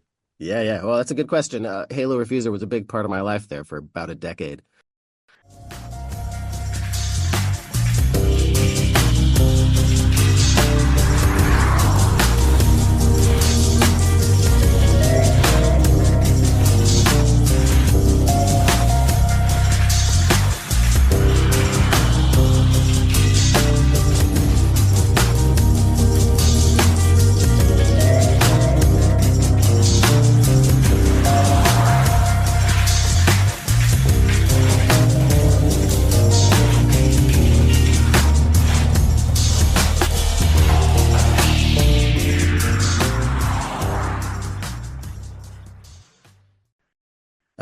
It's an anagram of my name. Asher Fulero turns into Halo Refuser. But there's a bunch of other good ones. The first album is called Hear Ourself, which is also an anagram. So anyway, the basic concept of that band had been that it was a band that could never break up because it was just me. It was also sort of a reaction to 10 years of Surrounded by Ninjas, which was my duo, electronic improv duo with DJ Joel. So it was basically the two of us. I had a bunch of keyboards and a loopers, and he had turntables and a sampler. And we would just improvise electronic music all night, every night. And, in 2003, 4, 5, like there weren't a lot of bands doing that. So we had some level of notoriety along the West Coast, enough that like we were getting gigs with some cool bands. We were, because we were so improv oriented and, so much, playing with keyboards, it was like more live than most electronic music. So it really didn't work in clubs. So we were getting booked at like, jam band events. So, we opened for Jacob Red Jazz Odyssey a bunch of times. And then we would, we played with Wayne Horvitz a couple of times up in Seattle. And we'd go down to the Bay Area and, play with a group down there called Kukin and Human, which was really great. Sort of live electronic crossover group. So we were sort of in that realm. Even though we didn't have a drummer, we played with more live bands. And when we would get put in club situations, it wouldn't work because we were just sort of too amorphous and the beat wasn't like heavy strong enough to like really work in a dance club. So, when that band started to get bigger bookings at festivals, and we opened for Bass Nectar one time when he was, still early on, and it was like a problem. It like wasn't working. Like we would get there and our music just did not work. So I wanted to like make something that would work in those scenarios. I was like, I want to be able to play. I like electronic music. I want to play at electronic music events, but like this music is too jazzy and live and like unpredictable to like work in these settings. We got a 40-minute set and it takes us 20 minutes to get an interesting jam going. It's like, this isn't going to work. So I created Halo Refuser and just made it a producer project. And it was just me. Initially, it was experimental. It was me making sort of like weird, abstract drum and bass, electronic, just sort of weird experimental music.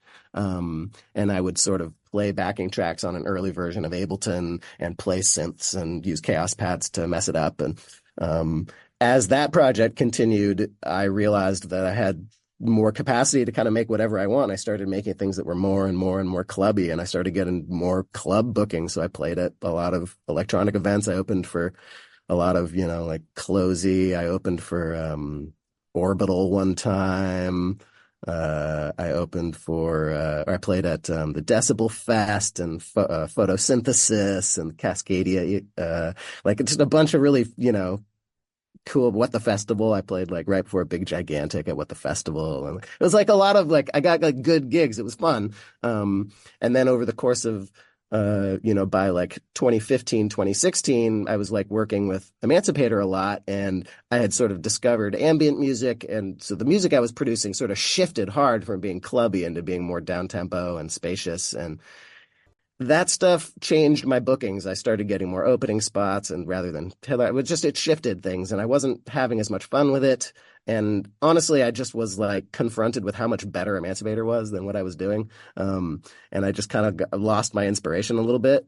And the project just kind of petered out, and I just kind of stopped doing anything with it and focused more on being with Emancipator and working with Paul Gilbert. We were doing a lot of tours. And then when COVID happened, I just sort of got into what I was doing with Threedom, and I just never really decided that Halo Refuser needed to have a new life again. I think this album, the World's album, I definitely considered being a Halo Refuser album. It is arguably related to the last things I was doing as Halo Refuser, but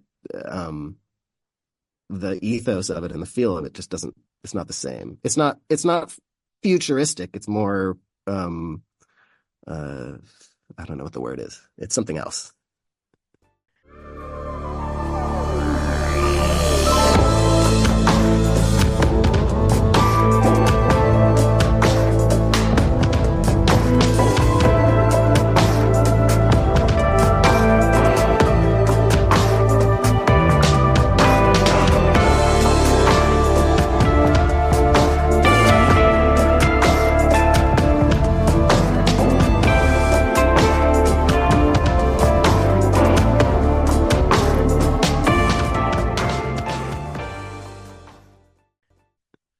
Well, I appreciate you digging into that project and connecting it to the here and now. And also, I think it's important for people to hear that, you can close a chapter. It's not a failure. It's just a period of time. Yeah. And sometimes it makes more sense to just start anew.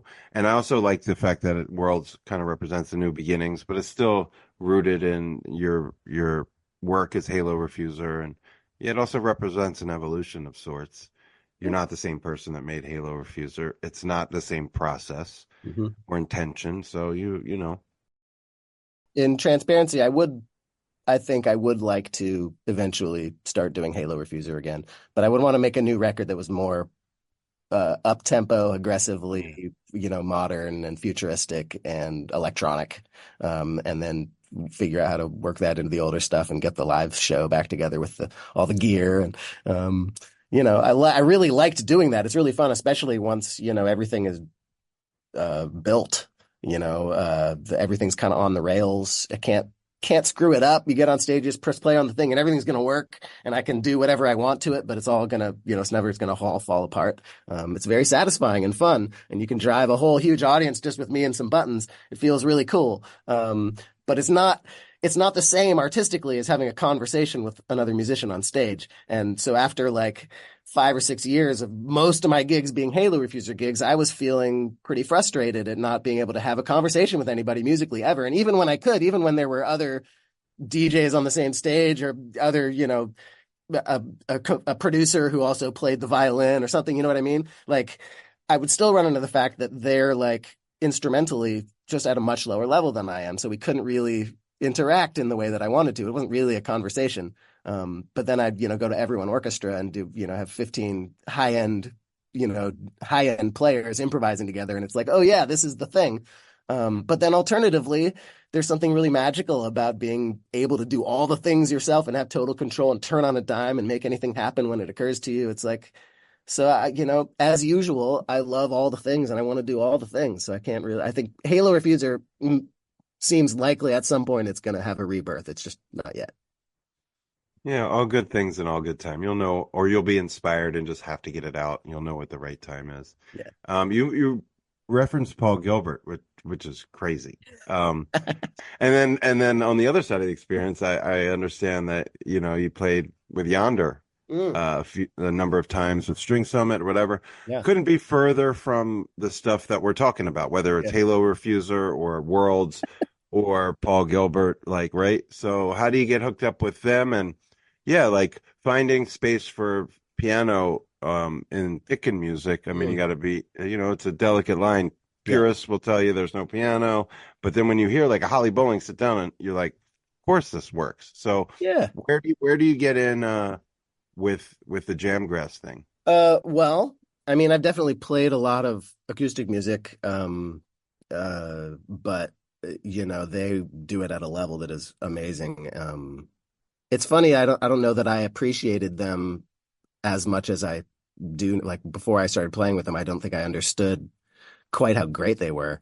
But you know, like with all my stories here, just like all the rest of them, this is like a story of friendship. So I 2008, Matt Butler flew me out to I forget where it is, wherever 10,000 Lakes is, Michigan.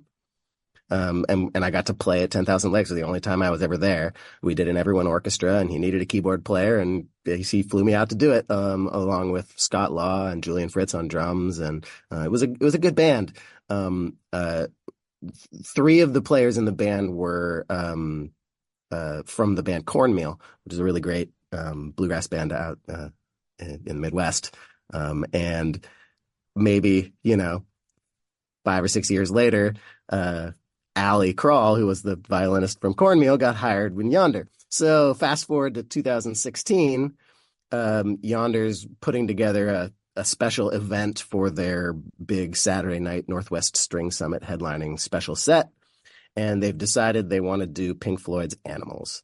And so Allie, being in the band, was kind of like, I know this guy who's a keyboard player. Let's call Asher Fulero. Like, I can't even like imagine how lucky I am to have my name suggested in that context. But just I met Allie this one time at 10,000 Lakes, and then literally 9 years later, she thinks of me to call me for this gig. It was astounding to me. And what was further astounding was that Allie didn't even know that I had been playing in a Pink Floyd tribute band for 20 years. So I not only did I know all the songs, but I had all the patches built, and like I could show the band members how the arrangements worked. Like I just kind of was like, I was like an easy hire for that gig. So I had never met any of the guys in the band. They bought me a flight 1 week before our concert. I flew out to Boulder and spent, it was like 4 days with Adam and Ben and Dave and this drummer Jay Elliott, and we worked out the roots of the arrangement for the whole Animals album. And then we didn't have Allie on violin, and we didn't have, at that point it was Jake on mandolin, and they weren't even there. So we just spent 4 days rehearsing, and then we get to String Summit, and they're so busy. They're playing like 2 sets every day, and there's like no time. And so it wasn't until the day of the show that we're like in the trailer rehearsing, but of course it's in the trailer rehearsing. So I don't have any of my keyboards. I don't have any of my synths. I've just got like a melodica, and we're just like going through the arrangements. And so when we got on stage to play that set, it was literally the first time I had ever played it with this whole band. And it was just, it was like nerve-wracking, but it went great. It was awesome. It went really well. And we just became instantly friends. Like me and Ben and Adam just hit it off like gangbusters. And Dave too, and Allie. And it's really, all of them are just so beautiful. So I felt so lucky to get pulled into their world, because not only are they all like extraordinarily good musicians, but they're just, every one of them is so nice. They're just so easy to work with. And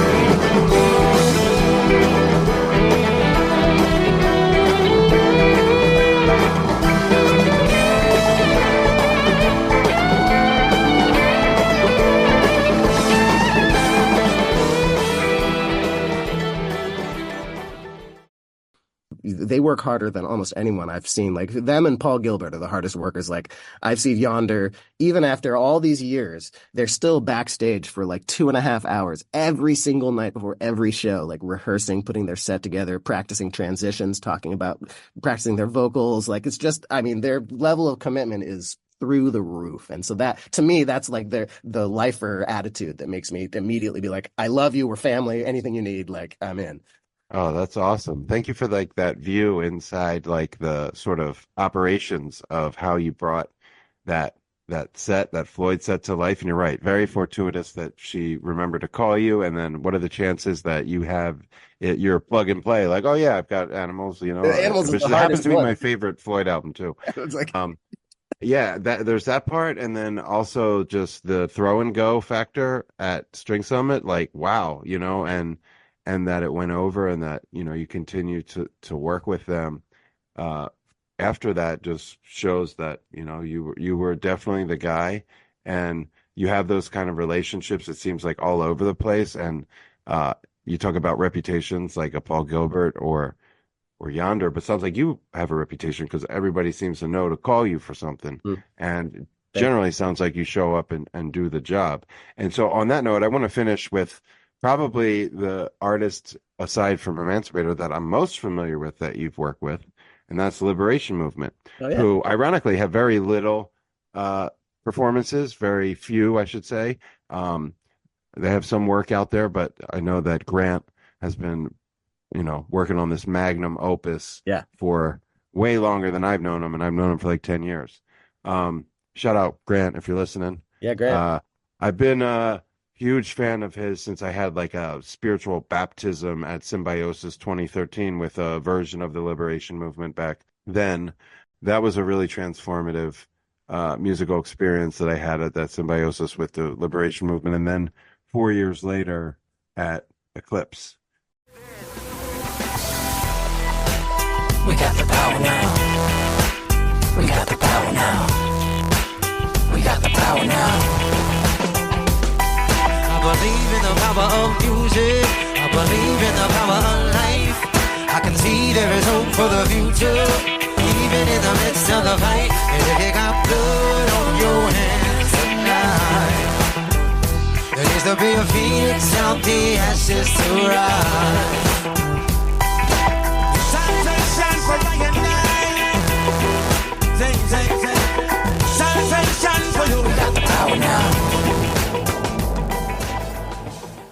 But everything from like the Tuvan throat singing to like the, heavyweight dub champion, giant sound system. It's very unique. It's very powerful. It's a little bit heady. You kind of have to like go in knowing this is not just entertainment. It's like a full spectrum experience. You might like have to sort some shit out between the ears after you go, which is the point, right? And I've always admired Grant for that. Very lofty ambitions, and his purpose is so far greater than entertaining. So I would just like to hear, how did that happen for you? Because I was kind of surprised. Yeah. Maybe I just didn't know. But when you're like, I know they did something for a reggae festival up there in the Northwest, and you had a role in it, and everybody said it was off the chain. Yeah, it went really well. But yeah, that was my first time working with them. I've known Grant a long time. He's had a lot of different people come in and out of his band, and I've known, I just sort of known him peripherally. I knew an ex-partner of his. I knew some of the musicians he played with, several members of Liberation Movement, including Soraya, the throat singer, and Sasha, and some of the other various people who've worked with him over the years were part of Everyone Orchestra. We did at Beloved Festival every year. We did an Everyone Orchestra like every year for almost 10 years. Several members of his band were involved in that. He came and played several times. I don't know if Liberation Movement or Heavyweight Dub Champion. I can't remember. I just sort of known him around for a lot of years. And we've been talking about trying to figure out how to collaborate, but it just kind of never really came together, and or whatever he was doing was too far away, or he had also what he's doing is it's complex, and it requires a lot of breadth of understanding to come in as an instrumentalist. If you're going to be a singer, you've got the lyrics and you got to have the look and the energy, but like musically we're doing a lot of things, and so if you're going to fit into that, you kind of have to be pretty good at role playing and be pretty flexible. So I think he knew that I was like capable of doing that, but there just hadn't really been the right scenario. And then he had this gig booked, which is sort of his first gig back in a long time, 45 minutes from my house. And so he just thought, well, maybe this is the time. And he hit me up and I had the date free. And so it just worked out. But we didn't get a chance to rehearse anything or practice, talk about anything. I just went up there and winged it the whole time. And that's kind of what everyone was doing. They know they've done their songs enough to know, but it's kind of different every time. It was a real fun experience. So I work sometimes with Aesop Rock. I've worked with him on a bunch of his last album and another one coming up. And so he, is well connected in the hip hop world, but they had Killa Priest on vocals from Wu-Tang Clan, and he was amazing. And so I was like, it was nice to like expand my hip hop credentials a little bit by working with somebody so legit. Judge wisely, as if nothing ever surprised me. Lounging between two pillars of ivory, I'm lively. My dome piece is like building stones in Greece. My poems are deep from ancient thrones I speak. He really did some amazing stuff. I think the whole band was really amazing. James Small is this fantastic drummer from LA, and he just crushed it on the drum kit. All the singers are really great. It was a really, really solid band. I was stoked to be a part of that. Where can people go to find out all the things, to find out about Worlds, to find out about the jam band, to find out about your gigs? Send them to one place. Yeah. Well, there's, there's two places. ASHERFULERO.com is the root of it. But I have got like basically two things that I focus on. One is the digital side of the things I release. So I use my Bandcamp. So it's, you just get to it through ASHERFULERO.com, but that's where my audio journal is. It's 45 albums that I've released with all the projects that I can have access to. And then the other side is I actually started a record label. It's Full Arrow Records. It's a play on my name. But we've got vinyl. That sort of was a big motivator for me wanting to connect with Heady Wax Fiends, was that I am a vinyl lover and a collector, and I really wanted to have more vinyl pressings of my records, but I don't have a big enough audience to really justify pressing tons of records. And so I was really excited about getting connected with Heady Wax Fiends and their collectors. And so, the places I would send people would be to Full Arrow Records to like find my stuff, physical stuff, and then just ASHERFULERO.com to get all the digital stuff. Cool. We'll put that stuff in the show notes, as well as a link to listen to Worlds, and probably a link to some words that I would have written about Worlds. By the time this comes out, that should be out too. So I appreciate it. All right. Well, Asher Fulero, that's the story. Worlds, the new record. It's a new dawn, new day, new beginning, and we're here for it. So thank you very much. Thank you so much, brother. I appreciate the support.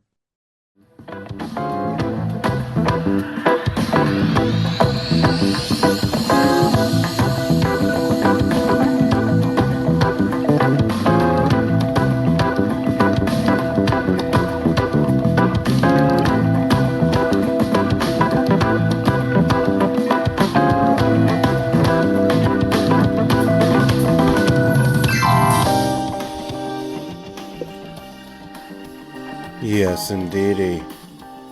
I want to say thank you and a deep bow to my man Asher Fulero for that really informative conversation and taking us down some different pathways of the music industry and the creative process, and exposing us to some cool new shit. And also want to, of course, thank ALANA ROCKLIN, STS9, Cloud9 at Jam Cruise for making that whole thing come together.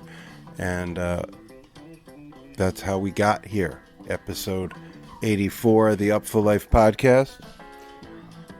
And like we always do about this time, the vibe Junkie Jamz. And naturally, I'm going to play one from each guest. And since we just heard from Asher, we'll stay with Asher. But I played a lot of the World's record in the conversation and in the intro. Also made my favorite records of 2024 compendium, if you check that out. So I'm going to go with his, with what he calls his trio, experimental trio, Threedom, with Matt Butler on drums from Everyone Orchestra, and Brett McConnell on bass. And they put a record out like about 2 years ago, maybe a little less, The Shape of Jam to Come. And it's pretty experimental, but it's also pretty jammy. And we're going to go with a track called Exploring the Asteroid, which I think is really, again, in alignment with both the STS9 vibes as well as the Emancipator vibes. It's right in the wheelhouse of both, energetically and elementally and all that good stuff. So that'll be the first Vibe Junkie Jam. Then we're going to go into a very special performance that I was blessed to be in the building for back in November here in Oakland at the Fox Theater when Sector 9 paid tribute to the late, great Phil Lesh with just like a heart-filling rendition of Dark Star, which I guess was only the second time they'd ever performed it. But it was shortly, a couple weeks, literally 2 weeks after Phil passed, and right here in the bosom of all things Grateful Dead, in the Bay Area, in the East Bay, in fact, and a glorious room, the Fox Theater. We're spoiled for that to be the home venue. But I played a bunch of Jam Cruise stuff already on the conversation, and so going back to the Fox, played the ABCs earlier. We're going to finish up with the Dark Star, which then goes into like a drum and bass jungle outro, and that'll do it for episode 84. I have got a ton of interviews on tape. I'm going to keep cranking them out. I appreciate everybody tuning in to the Upful Life podcast. Please like and subscribe, rate and review. Holler at your boy, b.gets at upfullife.com. I'll say goodbye, God bless, and we'll see you next time. Yes, indeedy.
Thank